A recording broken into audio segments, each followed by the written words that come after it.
What began as an ethics complaint by the St. Johns County Airport Authority Board's attorney has actually turned into potential fines, even jail time for board members accused of violating sunshine laws, and in one case, actually witness tampering. Noah Hertz, Jacksonville Today reporter focusing on St. Johns County, has been covering the story and joins me here. Good morning, Noah. Good morning, Al. Thanks for having me. You ready for a big July 4th? I am ready for a calm July 4th, so Well, with any luck. well, you talk about fireworks and stuff blowing up, man. Let me first just tell you, I grew up in St. Augustine. I remember when the airport was just this little piddly thing. And if you don't realize, the airport is a major hub and tons of activity in our region. And so for those that aren't even aware that the St. Augustine Airport is this really thriving, active hub, it is. And so now you've been following this story since the end of February when the board's legal counsel resigned. Catch us up from 20,000 feet. I know we're going to dig into this, right? Yeah. So for those that may not be fully aware, what's going on? So, like you said, a lot of people don't realize that the St. Augustine Airport, which is, it's now called the St. Augustine Airport, but if you drive past it on on US 1, the sign still says the Northeast Florida Regional Airport because that's what it was recently called. They had their name changed. They've had their name changed like 3 or 4 times in the past couple decades. It's a whole thing. But the St. Augustine Airport is, since it's publicly owned, is overseen by a board of elected officials, the St. Johns County Airport Authority. Now, those elected officials are, like everybody else, every other elected official in the state of Florida, bound by what is called sunshine law, which says that if there is something that is going to be discussed in front of the public, whether that could be anything from what the budget of the airport is to policy changes to just about anything that might appear in a public meeting, you are legally not allowed to discuss those things in private. Now, like you said, end of February, this all started when the board's legal counsel, which is an attorney by the name of Jeremiah Blocker, who's with a firm called the Douglas Law Firm. And they're not nobody in the region. Blocker he's a known guy. Douglas is a known law firm. This isn't like something run out of somebody's garage. This is a legitimate attorney's office. They abruptly announced via a letter to the airport authority, look, we cannot work with you guys anymore. The legal counsel, let me back up again too. The legal counsel are at a public meeting when you go, there is just about always an attorney who sits up at the board with the rest of the elected officials to kind of explain to them as they go, hey, by the way, this is what the law says. When you're making a motion, hey, this is the way you have to make a motion, just to kind of keep them in line. Sure, yeah. And so Blocker and his law firm, they send in this letter that says, look, we can't work with you anymore because multiple members of the Airport Authority Board are knowingly violating the law when it comes to having private meetings. And so this blew up. This explodes. They had a meeting just a couple of weeks after this letter comes out. And, of the 5 members of the board, 2 of them were accused by name of knowingly violating sunshine law. That's Reba Ludlow and Len Tucker. And Ludlow repeatedly said, like, look, these are unsubstantiated rumors. Just because you point at somebody and say you're violating the law, if you don't have any evidence, that's not anything. I'm going to ask you to pause for a minute. Please. Because this, I know for a fact, having worked in news earlier in my career as well, there is media training that occurs. This information, sunshine laws. So explain this. This really isn't an oops, I didn't know, is it? Yeah, when you get elected, you do have to take trainings to make sure that you are aware of what the law says. And when I say sunshine law, that is a really, really broad category of Florida's public-private meeting law. If I'm an elected official and someone emails, if you were to send an email tomorrow to all 5 of the members of the airport authority that says, hey guys, how's it going? And one of them replied all to that email, i.e. they sent an email that CC'd the other members of the board, that would technically count as a sunshine law violation because it would be a discussion that occurred in private over email that was supposed to happen in public. Now, that's kind of an exaggeration because they probably wouldn't discuss saying hello to Al on a public meeting agenda. But, No, the point is well taken. Exactly. Yeah. If you emailed them about policy and they emailed back, that's a sunshine law violation. But that could often be an unintentional violation. What These are egregious, though, Yes. because we're talking about closed door meetings, Yes. a parking lot meeting at an Irish pub, Yes. uh, Tucker arriving in a car that wasn't his own, Yeah. alleged witness tampering. I mean, this reads like a dun dun dun crime Yes, drama. yes. But but The but these are all actively engaged in this activity, which is what's led to where we are today, right? and that's what a number of employees of the airport have accused, have alleged, including several past people who have run the airport.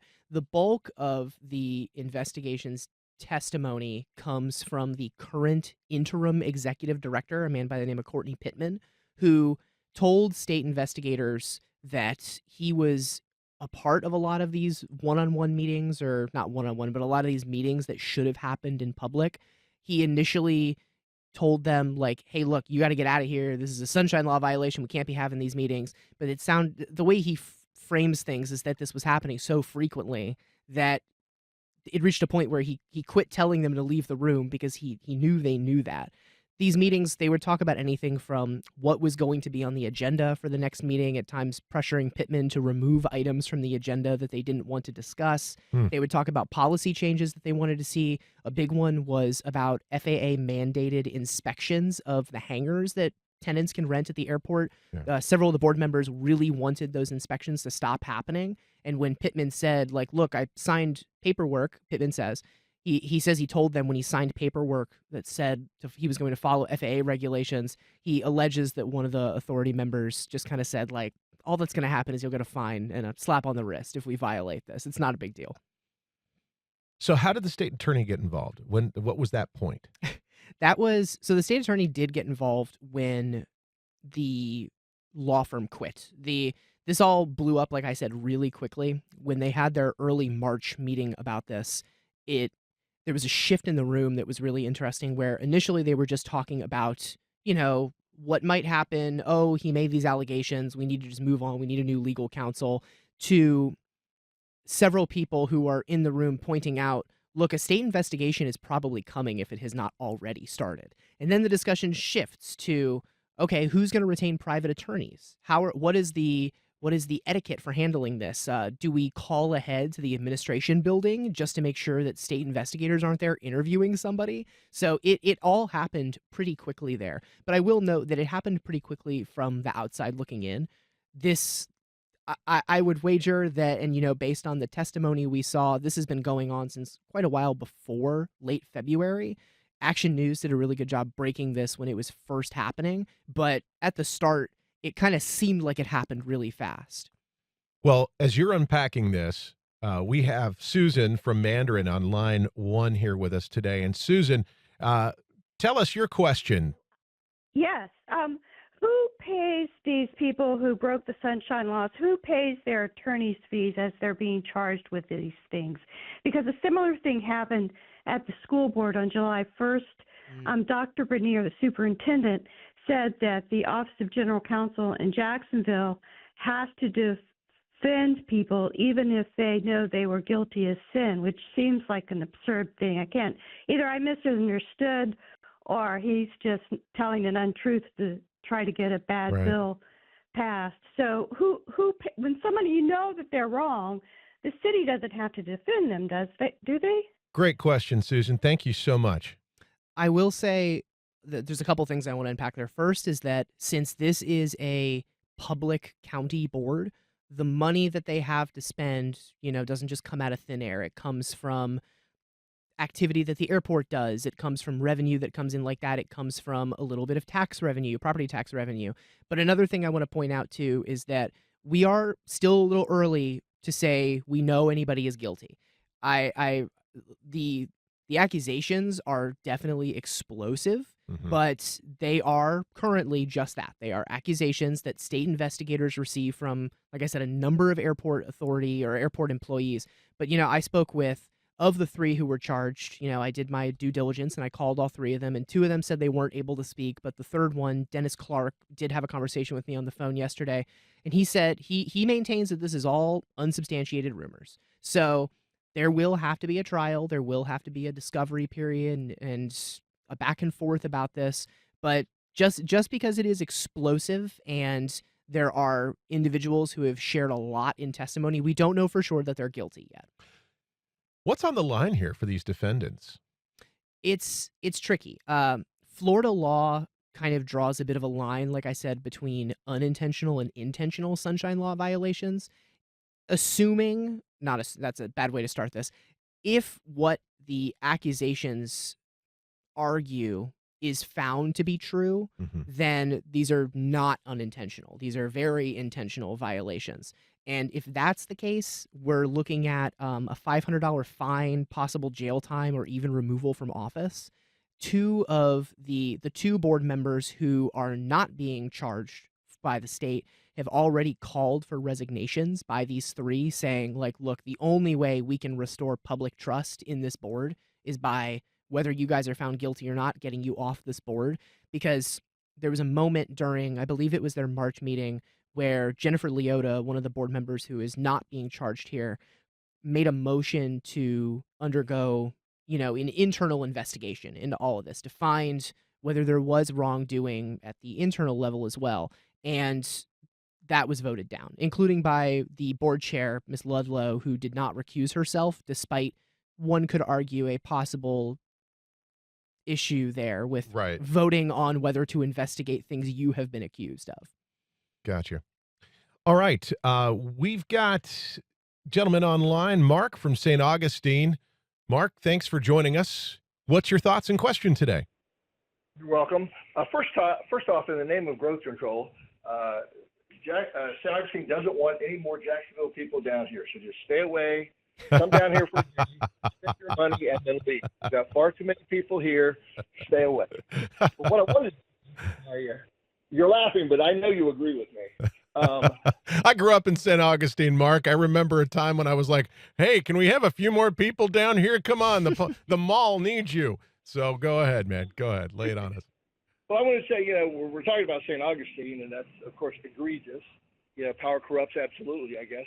But this goes on in Jacksonville all of the time, probably on a daily basis, especially when the Jaguars are involved. All these city council people have free tickets to go to sit in the skybox with Shad Khan and all his lieutenants. And, they're not just talking about the weather. And, this is going, and they go to his private yacht.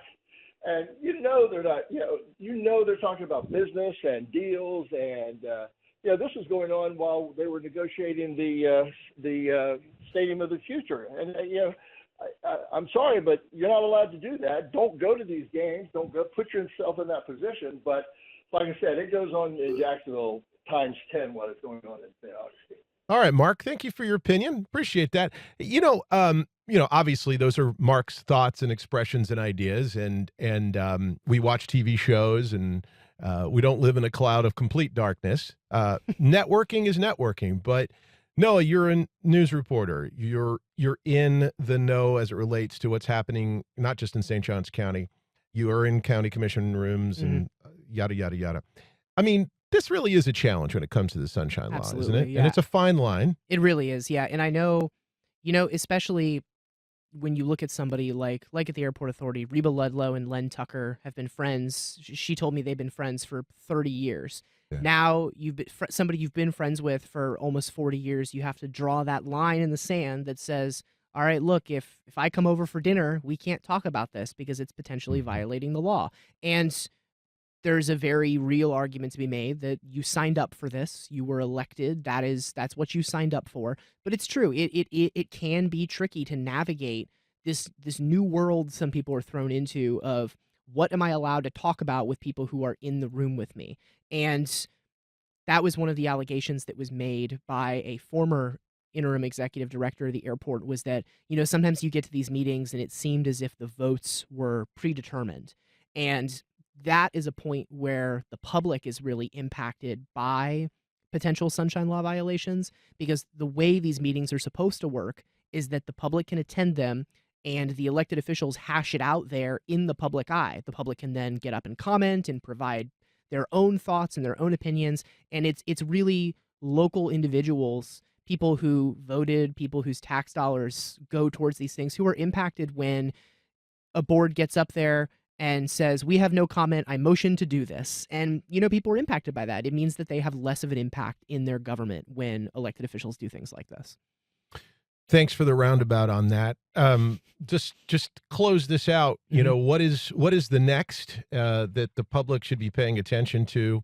And before we actually answer that, I might add, what a great thing you just dropped on us. And that was, if you're not a person who has ever attended a city council meeting or attended these types of meetings, I mean, don't get me wrong, it's not as cool as sitting and watching Netflix or, Amazon Prime or whatever I your can choice co-sign is. that, yeah. Okay. But it does give you purview into how that process works. So what's next and what should we look out for? I would say the next steps are going to be a trial about all of this. I would say another really interesting thing to look out for is what the Airport Authority Board does going forward now with this. Yeah. Whether members will resign, whether members will recuse themselves. There's even a possibility under Florida law that past decisions they've made, if evidence is found to be true, they discuss things in private, has to be potentially overturned. That could all be really interesting. But, another thing I would encourage of people too is to remember that if you do pay attention to the local government, and I can say this because it's my job to go to these meetings and to pay attention to what these people are doing, it's really easy to assume that all the interesting stuff is happening at the county government, the city government, or the school board. But there are a lot of other boards. I mean, I was on the show a couple months ago talking about the mosquito control district in St. Johns County. There are a lot of little boards, and they're all elected officials, and they're all doing really important stuff, whether it seems small or not. So it's good to pay attention to these things or keep tabs on them, even when there aren't allegations that they're breaking laws. I will say that. All right. Noah Hertz, you bring it all the time, sir. I appreciate it. Thank you, Al. Thank you for your wonderful reporting and keeping us up to date.